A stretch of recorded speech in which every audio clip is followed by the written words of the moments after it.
nga po tapos ang Cebu exploration ng ating Eat Girl na si Maui. This time, ang sinubukan naman po niya ay ang patok na Cebuano street food na Tuslo Bua. Maui, ano ba yung Cebuano fried food na yan?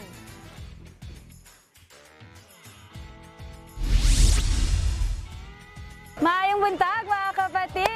Ayan, nandito pa rin tayo po sa Cebu. Talagang nilulubos natin ang oras natin dito. At ngayon po, may itatry tayong kakaiba at panibago para sa akin. Nandito tayo sa 8 Flicks and Chill. Ayan, ako excited na ako. May halong syempre, gusto ko rin curious ba? Diba curious ako kung ano nga ba itong nasa harap natin. At para po pag-usapan niyan, katabi ko ngayon, si Miss Veronica Castillo, ang owner. Hello po. Hi, beautiful. Ay, napakaganda naman ang morning natin mga kapatid. Miss Veronica, balitiin niyo na yung Hello aking po, kapatid. good morning mga kapatid. Diba? Ang beautiful. Okay, Miss Veronica, ang alam ko, ang inyong specialty dito ay tinatawag na Tuslo Bua. Opo, Tama ba yung pronunciation yes ko? po, Tuslo Bua, ano po ba yun?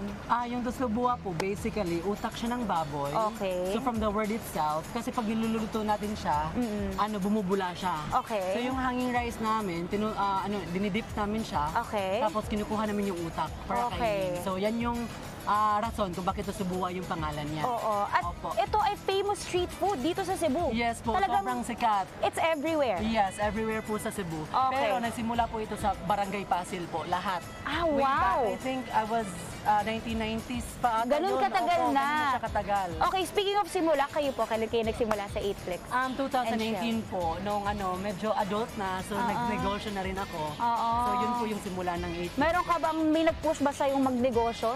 Broken hearted Ayun! that time. Ay, yun pala, malay yung mga kapatid, broken heart kayo, magkaka-business kayo agad-agad. Maniwala lang kayo sa sarili niyo. Diba? Gusto ko yun. Tuturuan tayo ngayong umaga ni Miss Veronica kung paano nga po gumawa ng Tuslo Bua. Kasi ang balita ko, dito, ikaw magluluto? Yes po. Okay. Kayo po yung magluluto. So, Okay. una natin ilagay Sige yung po. mantika. Go ahead.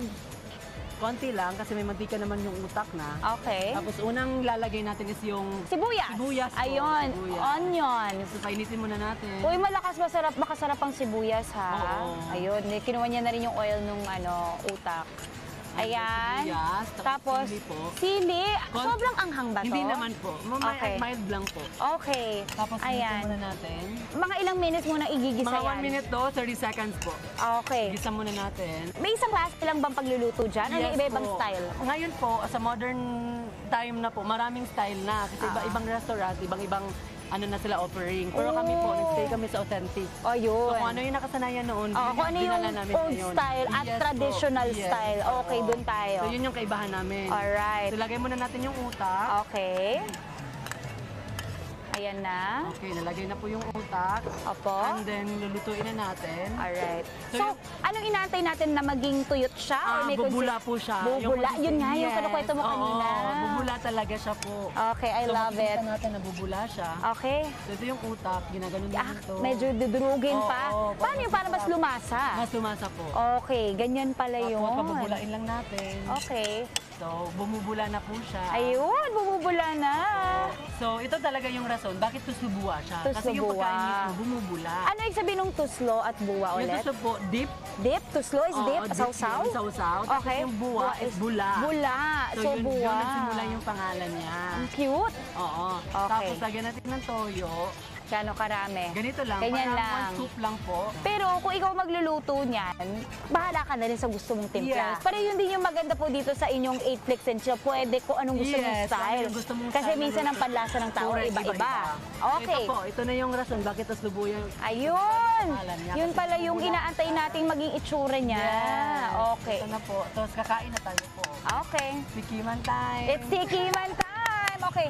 Paano po natin to gagawin? So, buksan natin yung hanging rice. Okay. Uy, ayan. Parang Yan. nakabukas na siya. And then, kuha po tayo ng plastic sa kama. O yan. Wow! Yun And yung then, hanging rice. Opo. kunin mo yung hanging rice. Okay. Tapos, ididip po natin. Didip. Okay. Yun. Ayun. So, ganito po siya. Tapos, kakainin na po. Okay. Kainin Yan. natin. Cheers! Cheers po. Ay, masarap. Ang sarap, di ba? Parang sisig. Ano sisig? Mm. Na parang atay. Opo, Parang ganon. ganun yung dating niya. Yes.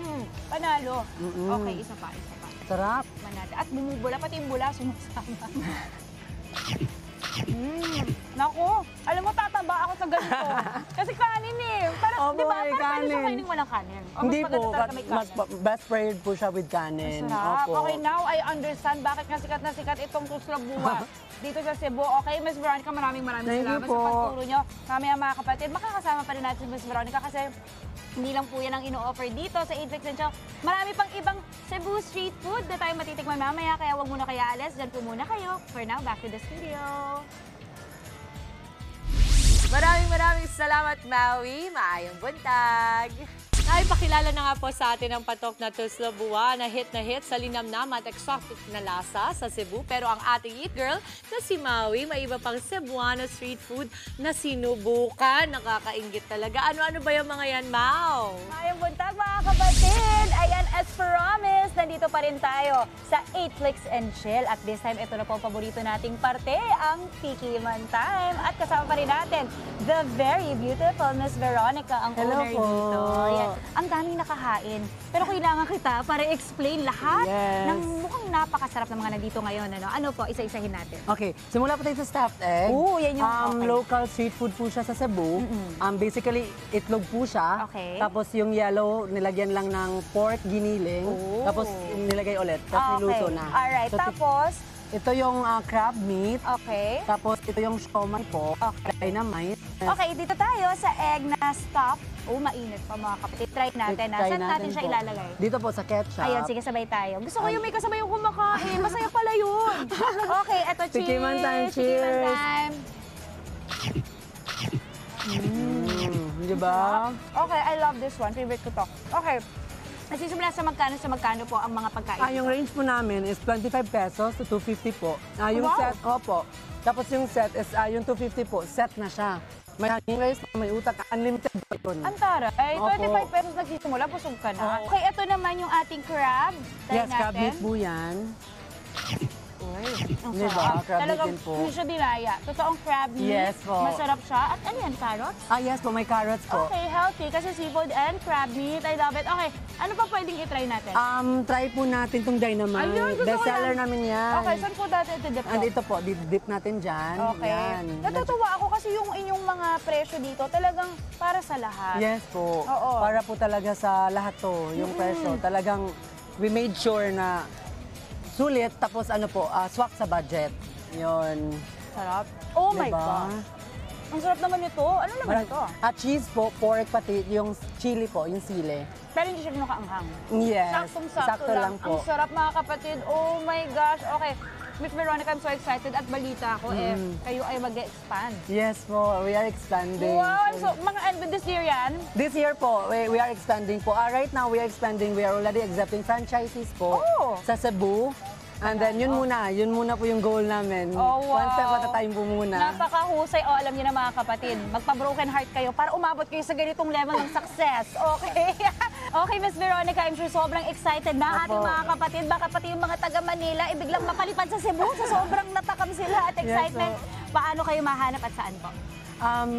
Inibitahan ko po kayong lahat bumisita sa Apis and Chill. Pag napasyal po kayo ng Cebu, nasa Queensland Manor lang po kami. Sa Barangay Zapatera, Cebu City po. Tapos may ibang branch po kami sa Busay, sa Mandaue, pati Talisay. Yung mga major cities ng Cebu, may mga branches na po. Ayan, social media pages. Yes, may 8 Flicks and Chill Cebu City, Mandaue City, Talisay City, Busay City po. Facebook, Busay. Instagram ito. Yes po. Okay, phone number, meron po. O Yes. doon na lang sa page. Meron po kami sa page. Ayun. Yes. Panalo mga kapatid. Napakaganda experience. Talagang first time kong nakatry ng tuslabua. Talaga naman nakakatuwa. Masarap na masarap po. Ayan mga kapatid, maraming salamat po for joining us. And that is it for this morning's On The Go. For now, back to the studio muna. Bukod sa ang sasarap ng mga tinikman ninyo dyan, ang gaganda nyo pa. Daghang salamat, Mau!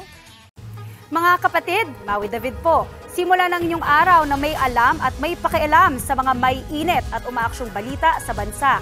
Para maging una sa balitaan, mag-subscribe at mag-follow sa social media pages ng News 5.